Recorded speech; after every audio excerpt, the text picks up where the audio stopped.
안녕하세요. 미국 주식론 대학이 미준입니다. 3월 10일 목요일 오늘의 미국 주식 뉴스를 진행하도록 하겠습니다. 오늘 준비된 많은 기사들 여러분들께 읽어드리기 전에 일단 어제 제가 여러분들과 공유했던 컨텐츠에 관해서요 좀 부연적인 설명을 해드릴까 합니다.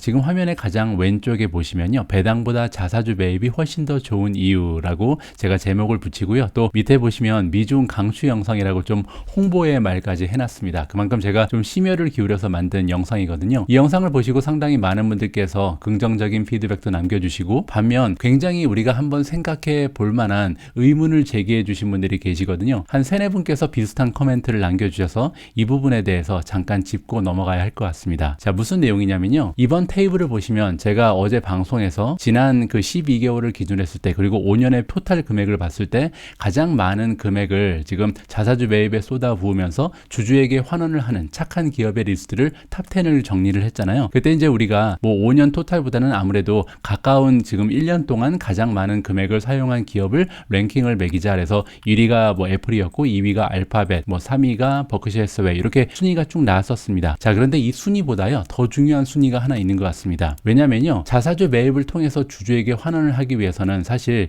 시가총액이 굉장히 중요하거든요. 같은 돈을 만약에 자사주 매입에 사용을 한다면 시가총액이 크면 클수록 주주에게 돌아가는 환원의 효과는 작아질 수밖에 없죠. 왜냐면 우리가 이제 주가를 올리기 위해서 하는 것이 그 자사주 매입이잖아요. 자사주를 매입해서 소각해 버리니까요. 자, 그런데 만약에 시가총액이 너무나 크면요, 아무리 많은 돈을 자사주 매입에 쏟아 부어도 아무래도 효과가 적을 수밖에 없게 되는 거죠. 자, 그래서 오늘은요, 그러면 시가총액이 어느 정도 되는데 이 정도의 자사주 매입을 했는지를 우리가 좀 비교를 해볼까 합니다. 제가 미리 좀 만들어 놨거든요. 자, 지금 보시면요, 각 기업의 시가총액이 나와 있습니다. 뭐 애플 같은 경우는 2.6 트릴리언이죠. 2.6조 달러, 뭐 알파벳이 2.67조 달러, 버크셔 해서웨이가 714.9 밀리언, 마이크로소프트도 지금 2.0이 넘어가죠. 그리고 오라클이 198.5 밀리언, 페이스북이 어느새 510 밀리언밖에 되지 않습니다. 굉장히 좀 시총이 작아졌죠. 자, 이렇게 시가총액을 묶어 놓고요, 퍼센티지를 구해봤습니다. 그 얘기가 뭐냐면 과연 12개월 동안 자사주 매입을 위해서 사용했던 금액이 전체 시가총액의 몇 퍼센트 정도가 되는가를 우리가 좀 계산을 해봐야 될 것 같아서요. 그래서 애플 같은 경우는 무려 89.7 밀리언을 사용했지만 시가총액이 너무나 크잖아요. 그래서 이 두 금액을 가지고 나누어 보니까 3.5%라는 그런 계산이 나옵니다. 반면 알파벳은 2.4%밖에 되지 않고요. 자, 그래서 이 퍼센티지를 기준으로 해서 다시 한번 랭킹을 매겨보면 굉장히 재미있을 것 같거든요. 자, 그래서 제가 랭킹을 좀 매겨봤는데요. 자, 1위를 차지하고 있는 종목이요, 차터 커뮤니케이션으로 바뀌었습니다. 차터 커뮤니케이션은 1년 동안 사용한 그 자사주 매입에 사용한 금액이요, 시가총액의 무려 13.2%입니다. 이 얘기는요, 가만 앉아서 주가가 13.2% 올라갈 가능성이 있다는 거잖아요. 정말 굉장한 금액을 사용을 한 거죠. 자, 오라클 같은 경우는 10.9% 정도 지금 자사주 매입에 사용을 했고요. 그 다음에 3위는 버크셔 해서웨이, 전체 시가총액의 4.3%, 페이스북이 3.8, 애플도 나쁘지 않습니다. 3.5, 유니언 퍼시픽이 3.1, 그 뒤를 이어서 JP모간, 뱅크 오브 아메리카, 알파벳이 지금 2.4%고요. 마이크로소프트는 가장 마지막에 1.3%로 머물고 있습니다. 뭐 여기서 또 하나 우리가 고려해야 되는 부분은 이제 뭐 페이스북 같은 경우는 배당을 해주지 않잖아요. 하지만 뭐 애플이라든지 마이크로소프트라든지 뱅크 오브 아메리카라든지 다른 기업들은 지금 배당을 해주고 있는 기업들도 많이 있기 때문에 이 금액까지 우리가 한꺼번에 합산을 해서 주주 환원으로 생각을 해야 된다. 이렇게 좀 붙임말을 이번 기회를 통해서 여러분들께 말씀드리고 싶습니다. 자, 이렇게 굉장히 좀 의미 있는 피드백을 남겨주신 그 모든 분들께 감사의 말씀을 드리고요. 앞으로도 제 컨텐츠를 보시고 이 컨텐츠에서는 이런 방향으로 조금 더 발전시켰으면 조금 더 효과적인 컨텐츠가 되겠다라는 아이디어가 있으시면 지금처럼 이런 아이디어를 공유해 주시면 제가 방송에 반영하도록 하겠습니다. 자, 다시 한번 모든 분들께 도움이 될 만한 컨텐츠를 만들 수 있게 도와주신 네 분께 진심을 담아 감사의 말씀을 드립니다. 자, 그러면 3월 10일 목요일날 보내드리는 오늘의 미국 주식 뉴스 바로 시작합니다. 자, 오늘도 가장 먼저 미국 증시의 마감 시황을 살펴볼 텐데요. 주가가 아주 시원하게 올라갔습니다. 간만에 조금 체증이 좀 풀리는 그런 느낌이었는데요. S&P 500이 2.57% 올라갔고요. 다우존스가 2% 상승을 했습니다. 자, 나스닥 같은 경우는요, 폭등했습니다. 3.59% 단 하루 만에 올라갔고요. 러셀 2000이 2.71%. 사실 최근에는 너무나 변동성이 심하기 때문에 뭐 2% 올라가고 3% 올라가는 게 굉장히 흔해졌잖아요. 하지만 우리가 미국 주식에 투자를 할 때 연간 10% 정도의 수익을 내는 것을 목표로 한다는 것을 생각해 볼 때 단 하루 만에 3.5%가 넘게 올라갔다는 것은 정말 굉장한 상승장이었다. 이렇게 우리가 좀 칭찬을 해줄 만합니다. 자, 개별 종목의 성적표도 살펴봐야겠죠. 자, 어제 가장 시원하게 주가 상승을 도모한 종목은 쇼피파이입니다. 단 하루 만에 14.13%가 폭등을 했고요. 리오토가 13.99%, 데이터독이 12.35% 올라갔습니다. 그 뒤를 이어서 니오가 12.24%, 스퀘어, 블록이죠. 블록이 11.27%, 코인베이스가 10.48%, 오픈도어가 10.16%, 핀터레스트 9.54, ASML이 8.43, 스노우플레이크가 8.40, 유니티 소프트웨어가 8.33, 크라우드 스트라이크가 8.31, C리미티드가 8.15% 올라갔고요. 뭐 그 뒤를 이어서도 뭐 7%, 6% 올라간 종목 굉장히 좀 수부룩합니다. 어제는 떨어진 종목이 거의 없었다라고 우리가 생각해도 좋을 정도거든요. 떨어진 종목이 있었는지 한번 보도록 할까요? 어제 보시면요. 단 두 종목이 지금 마이너스를 보이고 있습니다. 그랩이 3.09% 떨어졌고요. 그리고 VNOM이 1.17% 마이너스. 그 외 모든 종목은요. 다 파란불을 기록했다. 따라서 정말 오래간만에 굉장한 상승 추세를 보여준 하루였다. 이렇게 마무리가 될 것 같습니다. 어제 주가가 이렇게 시원하게 올라가면서 반면 떨어진 것들이 굉장히 많이 눈에 보입니다. 뭐 예를 들어서 금 가격도 한 3% 가까이 떨어지면서 1992원으로 마감을 했고요. 자, 그리고 정말 많이 떨어진 것은 이제 코모디티입니다. 원자재죠. 브렌트 원유가 지금 12%가 폭락을 해버렸습니다. 그래서 단 하루 만에 엄청난 그 등락폭을 기록을 했는데요. 한 15달러 정도 이상 하락을 하면서 지금 현재 원유의 가격은 배럴당 112달러 정도를 찍고 있습니다. 뭐 가솔린 가격 당연히 떨어졌겠죠. 10.1% 떨어졌고요. 그리고 나서 옥수수 같은 경우는 2.62% 마이너스, 콩이 1.01, 구리가 2.64% 하강을 했습니다. 자, 이렇게 원자재 가격이 떨어진 것은 굉장히 바람직한 지금 현상이잖아요. 아무래도 많은 투자자들이 지금 인플레이션에 대해서 좀 두려움을 갖고 있는 상황이기 때문에 이러한 추세가 좀 지속이 되면 좋겠다라는 바람을 가지고 있습니다. 자, 그리고 어제는요. 크립토 커런시가 굉장히 많이 올라갔습니다. 보시는 것처럼 비트코인이 8% 이상 폭등을 했고요. 이더리움이 5.44%나 올라갔습니다. 자, 이 부분에 대해서는요, 우리가 조금 알아봐야 할 내용이 있거든요. 제가 자세한 내용은 기사를 읽어드리면서 설명을 해드리도록 하겠습니다. 자, 다음은요, 비트코인의 가격, 그리고 나머지 가상화폐의 가격이 왜 이렇게 올라갔는지를 설명드리려고 그랬는데요. 지금 여기 보시면 속보가 떴습니다. 브레이킹 뉴스라고 나오죠. 그리고 이 브레이킹 뉴스의 제목을 보시면 클릭을 하지 않을 수가 없습니다. 자, 아마존이 드디어 발표를 했는데요. 20대 1 스톡 스플릿을 한다라는 발표를 했고, 그뿐만이 아니고요. 여기 보시면 10 빌리언의 바이백, 자사주 매입까지 해준다. 정말 오랫동안 기다렸던 뉴스가 발표가 됐습니다. 그래서 이제 클릭을 좀 해봐야 될 것 같은데, 자, 보시면요. 20대 1이니까 지금 현재 가격이 얼마죠? 한, 예를 들어서 3천이 안 될 텐데, 3천이라고 잡으면요. 자, 3,000달러에서 나누기 20대 1이니까 20으로 나누면 되죠. 한 주당 가격이 이제 150달러도 되지 않는 아마존의 새로운 주가 시대가 열렸다. 이렇게 우리가 생각을 해볼 수가 있을 것 같습니다. 자, 그리고 제가 어제 오늘 자사주 매입에 대해서 굉장히 많은 정보를 여러분들께 전해드렸는데, 이제는 여러분들 좀 이해하시잖아요. 자사주 매입이 얼마나 파워풀한 주주 환원의 수단인가. 그런데 무려 10 빌리언의 바이백을 하겠다. 따라서 두 가지의 지금 툴을 모두 활용하면서 저 주주들에게 정말 오래간만에 굉장히 기쁜 소식을 전해주는 아마존의 모습입니다. 정말 즐거운 소식이 이번에 속보를 통해서 전해져 왔고요. 자, 그러면 다시 원래 보내드리려 했던 그 기사로 넘어가도록 하겠습니다. 자, 방금 전에 함께 살펴본 아마존의 뭐 20대 1 주식 분할의 소식도 굉장히 좀 커다란 뉴스긴 합니다. 하지만 지금 우리가 함께 읽어볼 이 기사도 만만치가 않거든요. 자, 지금 보시는 것처럼 비트코인의 가격이 8% 올라갔는데 그 이유가 굉장히 중요합니다. 바이든 대통령이요, 발표를 했는데 이그제큐티브 오더를 발동을 했다. 이그제큐티브 오더라는 것은요, 행정명령이라고 보시면 되거든요. 우리가 보통 이제 대통령령이라 그러죠. 법률이 있고 법률 위에 있는 거잖아요. 따라서 법률을 초월하는 굉장히 강력한 힘을 가지고 있는 것이 대통령령인데 뭐 미국은 한국하고 같은지 모르겠습니다. 어쨌든 이렇게 중요한 이그젝티브 오더를 발동을 했고요. 이 내용은 어디에 관한 거냐면 크립토 커런시에 관련된 것이다. 이렇게 우리가 생각을 해볼 수가 있습니다. 자, 그래서요, 이 대통령령을 우리가 좀 읽어봐야겠죠. 제가 미국의 백악관에 들어가서 지금 한번 읽어봤는데요. 여기에 여러분들이 꼭 알고 계셔야 할 만한 내용이 있어서 잔잔히 좀 읽어보도록 하겠습니다. 자, 지금 보고 계신 페이지는요, 백악관의 그 브리핑 룸에 우리가 들어와 있습니다. 예전 같으면 브리핑은 다 이제 TV에서만 나오는데 이제 웹사이트를 통해서도 우리가 확인을 해볼 수가 있거든요. 자, 프레지던트 바이든이 to sign이니까 아직 사인을 한 것은 아닙니다. 미래거든요. 그래서 사인을 할 것이다라고 이해하면 되는데 이 executive order 행정명령에 사인을 할 것이다. 그리고 이 행정명령은요, 어디에 관한 거냐면 확실히 하기 위한, 뭐를 확실히 하냐면 굉장히 책임 있는 개발을 할 것이다. 뭐를 개발하냐면 디지털 에셋, 우리가 보통 얘기하는 디지털 자산을 얘기하죠. 따라서 처음으로 이제 백악관이 나서서 디지털 자산을 책임 있게 개발할 거라고 얘기하잖아요. 굉장히 좀 긍정적인 톤으로 우리가 이해해 볼 수가 있는 거죠. 지금까지는 이 가상화폐가 과연 존재하는지 완전히 무시를 당했었잖아요. 보이지 않는 척 했었죠. 그런데 처음으로 이 존재를 드디어 이제 확인을 한 거죠. 인정을 해주고 지금부터는 우리가 책임 있게 개발을 해줄게 라고 굉장히 희망적인 메시지를 안겨주고 있습니다. 자, 백악관에서 자체적인 서베이를 한 것 같습니다. 서베이 결과가 나와 있는데요.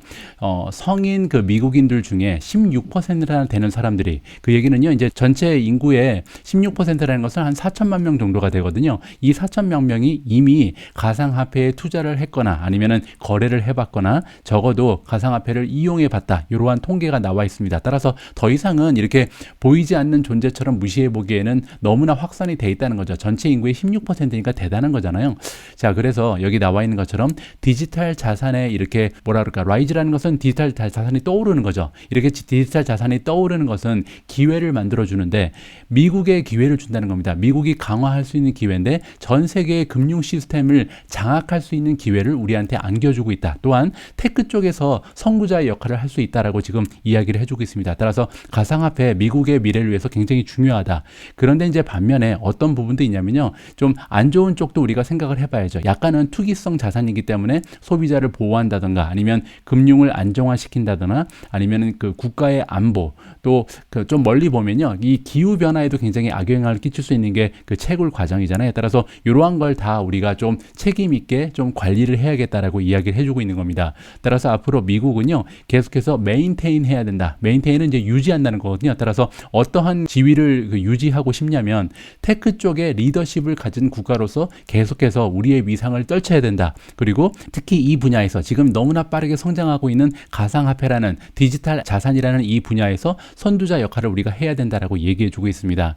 자, 그리고 리더의 역할을 해야 된다. 자, 그래서 그것이 지금 오늘 바이든 대통령이 이 행정명령에 사인을 하게 된 이유라고 그 이유를 설명해주고 있고요. 자, 이렇게 아까 말씀드린 것처럼 사상 최초다. 지금까지는 거의 뭐 가상화폐가 있는지 없는지 뭐 보이지 않는 존재로 취급을 하다가 처음으로 정부 차원에서 이제 우리가 관리를 하겠다는 거죠. 그래서 리스크도 관리를 해주고 그리고 앞으로 디지털 자산이 가져다 줄 수 있는 여러 가지 이점이 있는데 이 잠재적인 이점을 어떻게 우리가 활용할 수 있는지도 백악관에서 많은 고민을 통해서 발전시켜 나가겠다. 자, 여기서 보시면 굉장히 중요한 얘기가 나오죠. 가상화폐, 그 디지털 에셋이 잠재력이 굉장히 많다. 그리고 그거를 우리가 이용을 해야 된다라고 얘기하잖아요. 그래서 긍정적인 면을 인정을 한다는 면에서, 그러니까 존재를 인정하고 그리고 그 가상화폐의 긍정적인 면을 인정을 하고 우리가 활용을 해야 된다는 얘기가 나온 거 봐서는요, 본격적으로 가상화폐가 드디어 이제 활성화되는 것이 아닌가 우리가 기대를 해볼 수가 있는 거죠.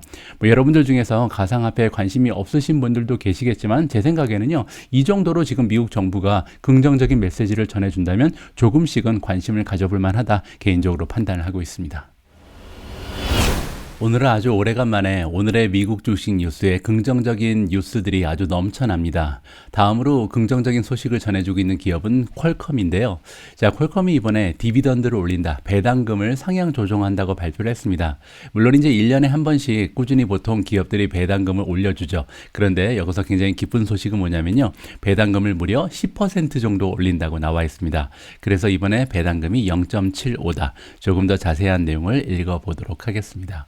자, 퀄컴이 선언을 했다. 0.75, 한 주당 0.75, 75센트를 준다는 거잖아요. 그런데 쿼터리라고 써 있기 때문에 1년이 되면 75센트씩 4번을 받을 수 있게 이렇게 우리가 이해를 하면 되겠죠. 그리고 이 수치는 10.3% 정도 증가하는 거다. 원래 지난 분기까지는 0.68을 줬는데 이제 0.75로 상향 조정했다. 이렇게 이해가 가능하잖아요. 자, 여기서 제가 잠깐 그 퀄컴의 배당률을 계산하는 방법 잠깐 소개해 드리면요. 0.75를 준다 그랬잖아요. 0.75 찍으시고 이게 이제 분기니까 앞으로 4분기 동안 4번에 나누어서 같은 금액을 지급을 하겠죠. 곱하기 4를 하시면 됩니다.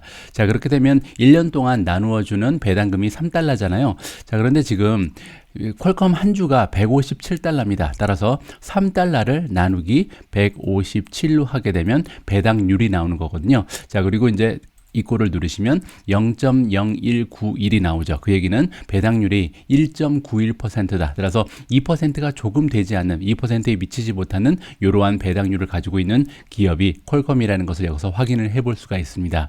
자, 밑으로 내려가서 조금 더 살펴보시죠. 자, 크리스티아노 아몬이라는 분이 등장을 합니다. 바로 퀄컴의 회장님이자 그 CEO 사장님이죠. 자, 이분이 뭐라고 얘기하냐면 굉장히 기쁜 마음이다. 이번에 그 분기별 디비던드 배당을 올려줄 수 있어서 너무나 기쁘게 생각을 한다. 이렇게 배당을 올린 그 이유에 대해서 설명을 해주거든요.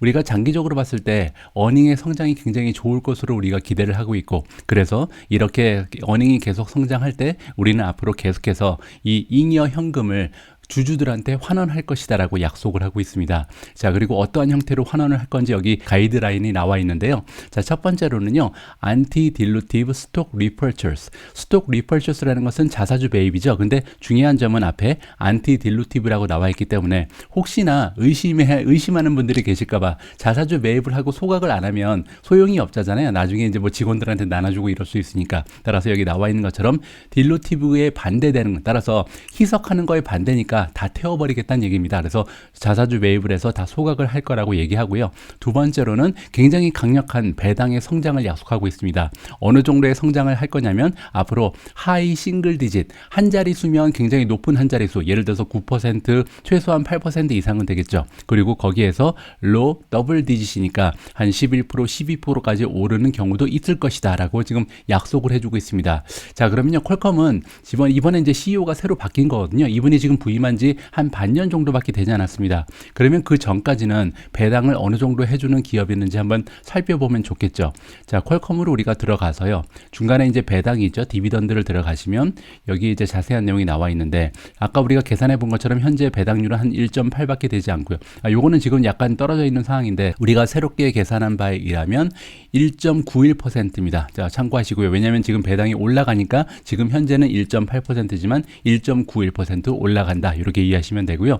여기 나와 있는 것처럼 페이아웃 레이시오가 굉장히 낮죠. 전체 순이익 중에서 28%만 사용하면 배당금을 다 지급할 수 있는 상황이니까 그래서 성장의 여력이 많이 남아 있는 거죠. 자, 그런데 여기서 중요한 게 나옵니다. 지난 5년 동안 퀄컴의 배당금은요, 성장률이 5.1%에 불과했거든요. 따라서 이번에 새롭게 부임한 CEO께서 예전에 비해서 훨씬 더 성장을 가속화시킬 것이다. 앞으로 퀄컴의 배당은 계속해서 많이 성장할 거니까 우리한테 투자 많이 해라. 이렇게 지금 홍보를 하고 있는 거죠.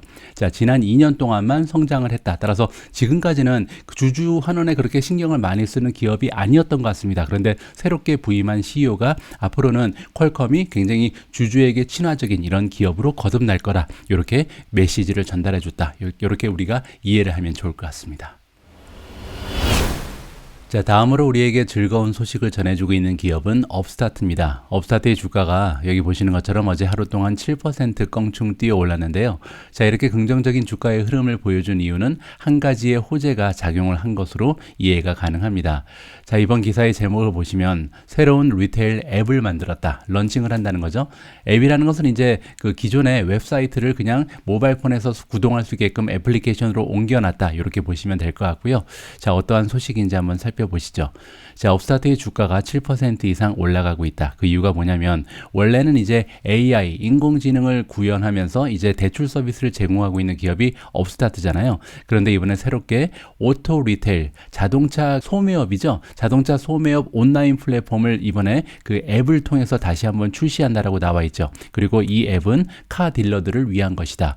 자, 업스타트는 보통 이제 대출만 하는 것으로 여러분들이 알고 계신데 하나의 커다란 디비전이 새로 이 편입이 됐거든요. 작년에 이제 커다란 인수권이 하나 있었는데 이 부분이 뭐냐면 자동차 판매 리테일입니다. 거의 이제 이커머스라고 보시면 되는데 여러분들 이게 쇼피파이를 연상하시면 될 것 같습니다. 쇼피파이가 플랫폼 기업이잖아요. 어떠한 기능을 하고 있냐면 길에 이렇게 여러 개가 있었던 구멍가게 같은 그런 영세 상인들이 자기들만의 그 온라인 샵을 만들기가 굉장히 어렵잖아요. 그런데 쇼피파이의 그 플랫폼을 이용을 하면 단 하루 만에 훌륭한 온라인 그 이커머스 샵을 만들 수가 있거든요. 이러한 기능을 자동차 업계에서 해주는 것이 업스타트다. 이렇게 보시면 됩니다. 그리고 이제 업스타트 같은 경우는 대출업도 하고 있기 때문에 이렇게 자동차 이커머스를 병행을 시키는 거죠. 그래서 이커머스에서 자동차를 팔면서 자동차 대출까지 해주는 이중의 효과를 노리고 있다. 이렇게 이해하시면 조금 더 이들의 비즈니스 모델이 이해가 빨리 되실 것 같습니다. 자, 그리고 또 하나의 즐거운 소식이 있는데요. 보시는 것처럼 폭스바겐이 이번에 가장 최근에 합류를 하는 오리지널 그 매니팩처러가 됐다. 따라서 자동차 기업들도 그 직접적인 연계가 지금 되고 있는 것으로 나와 있는데요. 자, 폭스바겐이 이번에 조인을 했고 그리고 보시는 것처럼 여기 나와 있습니다. 6개가 더 있다는 얘기죠. 토탈이 6개. 그러니까 폭스바겐까지 해서 6군데가 지금 조인이 돼 있는데 폭스바겐 말고 도요타도 있고요. 렉서스, 수바루, 또 브랜드가 지금 미쯔비시가 있고요. 마지막으로 한국의 자동차 기업인 기아도 들어가 있습니다. 이 얘기가 뭐냐면요. 우리 같은 소비자들이 이러한 자동차 브랜드의 자동차를 구매할 때요. 이 업스타트가 제공하는 플랫폼으로 들어가서 바로 구매가 가능하다는 거죠. 대출도 받을 수 있고요. 자, 이렇게 직접적으로 연결되어 있는 브랜드는 6개에 불과하지만 업체를 통해서 여기 나와 있는 것처럼 딜러들이 많잖아요. 딜러들을 통해서 살 수 있는 브랜드는 총 37개나 됩니다. 그래서 37개의 브랜드가 지금 굉장히 많은 수많은 그 프랜차이즈 딜러들을 통해서 지금 판매가 되고 있고 그 밑에는 업스타트의 플랫폼이 존재한다. 이렇게 보시면 됩니다. 그리고 새 차만 판매되는 것이 아니고 지금 보시는 것처럼 중고차까지도 거래가 가능한 그런 플랫폼으로 이해를 하시면 되고요. 자, 어느 정도의 규모로 지금 발전을 하고 있냐면 지난 2021년 한 해 동안 지금 거래가 된 자동차의 금액이요. 4빌리언입니다. 그래서 엄청나게 많은 금액이 업스타트의 오토 리테일 플랫폼을 통해서 결제가 되고 있다. 이렇게 이해를 하시면 될 것 같고요. 자, 여기 보시는 것처럼 업스타트의 그 오토 리테일 디지털 플랫폼을 4가지로 구별을 하면요. 온라인에서도 판매가 가능하고 그다음에 인스토어 그리고 리얼타임 어프로벌 마지막은 매니저 포탈 이렇게 4가지의 기능을 가진 것이 이 업스타트가 운영하고 있는 자동차 리테일의 플랫폼이다. 이렇게 보시면 되는데 쉽게 이해하실 수 있게 설명을 드리면요. 예를 들어서 우리가 이제 동네에서 굉장히 작게 자동차 판매를 하고 있어요. 그래서 뭐 자동차 한 50개 정도를 놔두고 납품을 받아서 판매한다는 거죠. 그런 걸 이제 우리가 딜러라 그러잖아요. 예전에는 딜러들은 굉장히 좀 그 마케팅 하기가 어려웠죠. 그런데 이제는 이 업스타트가 제공하는 이 리테일 플랫폼을 설치를 하게 되면 한 달에 $599만 내면 되거든요. 그러면 여러 가지 혜택을 받을 수가 있는 거죠. 업스타트가 온라인을 통해서 판매할 수 있게끔 도와주고 그리고 사람들이 이제 직접 그 매장을 찾아왔을 때 바로 거기서 그 인스토어에서 그러니까 매장 안에서도 그 업스타트의 플랫폼을 이용할 수 있고 그뿐만 아니라 리얼타임 어프로벌 바로 현장이나 아니면 온라인 상에서 얼마까지 그 자동차 담보 대출이 나올 수 있는지 승인도 바로 해주고요. 마지막으로 매니저들이 이 업장을 운영할 수 있는 툴까지도 제공을 한다. 이 모든 서비스를 다 합쳐서 $600 정도에 지금 제공이 되고 있다. 한 달에 말이죠. 따라서 많은 그 자동차 딜러들, 영세 딜러들이 이 플랫폼을 사용할 가능성이 굉장히 높아지는 거고요. 소비자 입장에서는 이런 업스타트의 그 플랫폼을 가지고 있는 딜러 업장에 찾아가면 대출까지도 한꺼번에 해결이 되기 때문에 굉장히 좀 매력도가 있다. 이렇게 이해할 수가 있겠죠. 따라서 업스타트는 지금 현재 2가지의 비즈니스 모델이 동시다발적으로 굉장히 급속도로 성장하고 있다는 것을 이번 기사를 통해서 우리가 다시 한번 확인할 수가 있었습니다. 자, 어제는요, 인텔리아, 유전자 가위 기업이죠. 인텔리아에서도 한 가지 멋진 호재가 발생을 했습니다. 어제 주가는 3.68% 정도 올라갔는데요. 굉장히 중요한 발표가 있어서 여러분들과 잠깐 짧게 알아보도록 하겠습니다. 자, FDA가 등장을 합니다. 미국의 식약청이라고 보면 되겠죠. Food Drug Administration의 약자입니다. 그래서 미국에서 뭐 식품이라든지 약품의 관리를 해주는 그런 기관이라고 보시면 되는데, 이 기관에서 그랜티드 했다는 것은 이제 부여를 했다는 겁니다. 뭐를 부여했냐면 Orphan Drug Designation이라는 게 나오는데, 이게 뭐냐면요, 일종의 새로운 치료제가 개발될 때 여러 가지의 그 승인 단계가 있을 거 아니에요. 그 단계 중에 하나라고 생각하시면 됩니다. 올판이란 말이 붙은 이유는 뭐냐면 이제 고아란 뜻이잖아요. 그래서 굉장히 좀 아무도 신경 쓰지 않는, 굉장히 좀 치료하기 어려운 불치병이라든지 흔하지 않은 병, 이런 걸 얘기합니다. 희귀병에 관련된 이러한 치료법을 좀 승인하는 절차를 이번에 따냈다, 이렇게 보시면 되겠죠. 그리고 인텔리아 같은 경우는 이런 희귀병에 굉장히 좀 많이 집중을 하는 그런 기업이거든요. 물론 이제 이런 희귀병, 유전자 관련 희귀병을 치료하는데 가장 결정적인 역할을 하는 것은 바로 크리스퍼죠. 크리스퍼는 유전자 가위라고 우리가 해석을 하면 될 것 같습니다. 자, 이 유전자 가위를 이용한 치료법의 이름은 뭐냐면요, 인텔리아가 가지고 있는 여러 가지 이제 치료법이 있는데 그 중에서 5001이다. 그리고 이 5001은 뭐를 해결하기 위해서 지금 개발되고 있냐면, 여기 나와 있는 것처럼 미엘로이드 루키미아라는 게 있습니다. 제가 한번 찾아봤더니요, 골수성 백혈병이라고 나와 있죠. 여러분들 백혈병 뭔지 아시잖아요. 근데 골수에 이제 한정된 백혈병이라고 생각을 하시면 되고, 이거 역시 유전자랑 관련이 있기 때문에 인텔리아가 가지고 있는 유전자 가위의 치료법으로 충분히 완치가 가능하다라고 믿게 되는 거죠. 자, 어쨌든 이렇게 중요한 질병을 해결할 수 있는 그 발전을 차근차근하게 보여주고 있는 기업이 바로 인텔리아다, 이렇게 정리가 가능할 것 같습니다. 자, 어제 미국 증시에서는요, 사이버 보안 기업들이 굉장히 힘을 많이 냈습니다. 보시는 것처럼 크라우드 스트라이크가 8.31% 급등을 했고요. 그 뒤를 이어서 지스케일러도 6.91%나 상승을 했습니다. 자, 여기에는 한 가지 호재가 있었거든요. 자, 어떤 내용인지 한번 살펴보시죠. 자, SEC가 지금 투표를 하고 있는데, 어디에 관련된 투표냐면 새로운 사이버 시큐리티, 사이버 보안에 관련된 이러한 투표를 진행하고 있다. SEC는요, 시큐리티 앤 익스체인지 커미션의 약자입니다. 뭐 미국의 주식시장을 관장하는 이런 기관이라고 보시면 되겠죠. 자, 밑으로 내려와서 조금 더 자세한 내용을 살펴보시죠.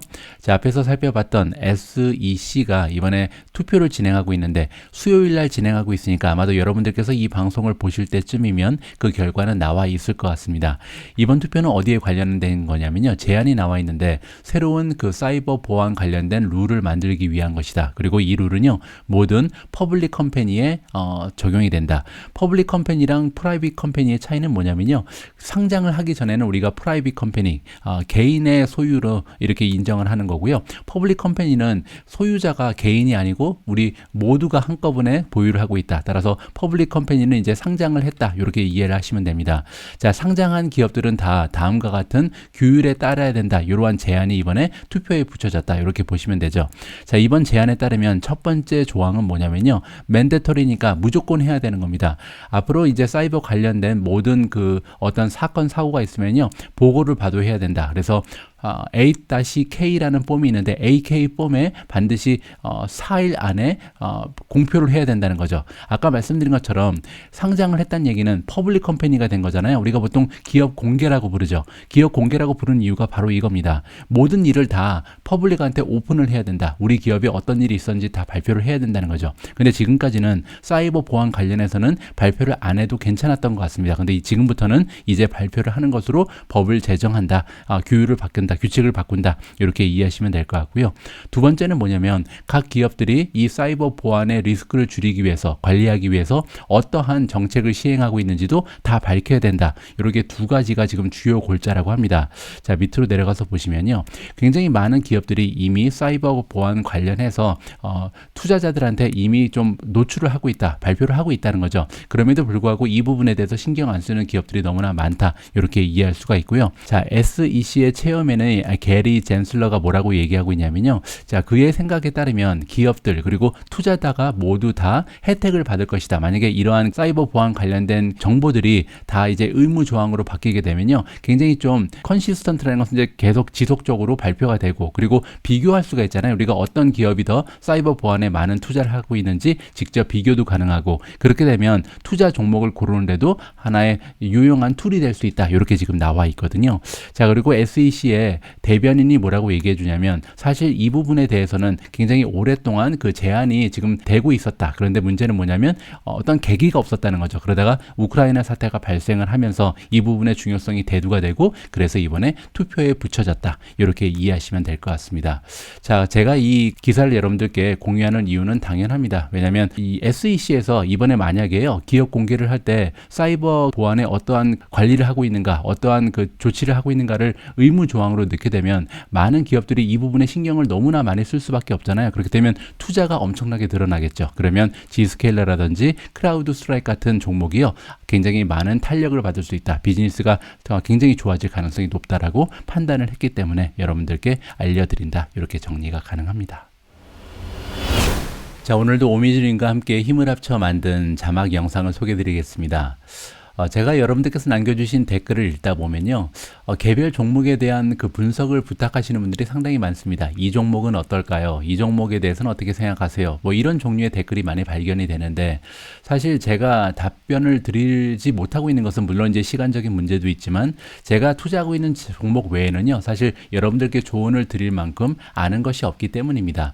자, 그리고 여러분들께서 이렇게 좀 질문을 많이 하시는 종목이 정해져 있는데요. 그 중에 가장 많은 그 질문을 받은 종목 중에 하나가 바로 모더나입니다. 모더나에 대해서 궁금해 하시는 분들이 굉장히 많았었거든요. 자, 그래서 오늘 영상은요, 제가 투자를 진행하고 있지는 않지만 많은 분들께서 관심을 가지고 계신 모더나에 대한 투자 가치를 함께 조명해 볼까 합니다. 자, 이번 영상에 등장하는 그 전문가 이름은 조시 브라운이고요. 여러분들 아시는 것처럼 오미주 영상에 자주 등장을 합니다. 왜냐면 말을 너무 이렇게 시원시원하게 하시기 때문에 굉장히 좀 보는 사람 입장에서는 이 말이 틀리건 맞건 굉장히 좀 일단 시원한 면이 있거든요. 어떻게 보면 인기가 많은 애널리스트 전문가 중에 한 명이라고 이해를 하시면 좋을 것 같고요. 자, 이번에 조시 브라운이요. 모더나를 매수했다라고 발표를 합니다. 그래서 모더나에 대해서 투자 가치를 여기저기 이제 조목조목 살펴서 피력을 해주고 있는데요. 만약에 여러분들께서 모더나에 관심이 있으셨다면 이분의 의견을 끝까지 한번 시청해 보시면 좋을 것 같습니다. 자, 제가 준비한 3월 10일 오늘의 미국 주식 뉴스는 여기까지입니다. 내일도 오늘처럼 좋은 소식만 가득해서요. 여러분들께 즐거운 마음으로 뉴스를 읽어드릴 수 있으면 합니다. 자, 남아있는 하루 즐거운 마음, 행복한 마음으로 보내시기 바라고요. 생산적인 시간 보내시기 바랍니다. 우리 모두가 미국 주식 투자로 은퇴하는 그날까지 다 함께 화이팅입니다. 행복한 하루 되세요. 감사합니다.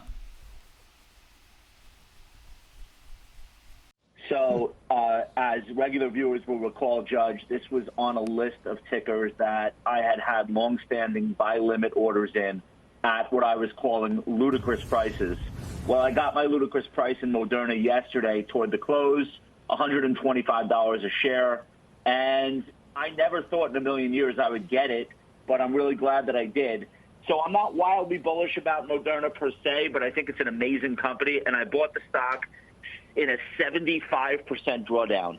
I'll repeat that. 75% from its high. This was a $500 stock that fell to $125.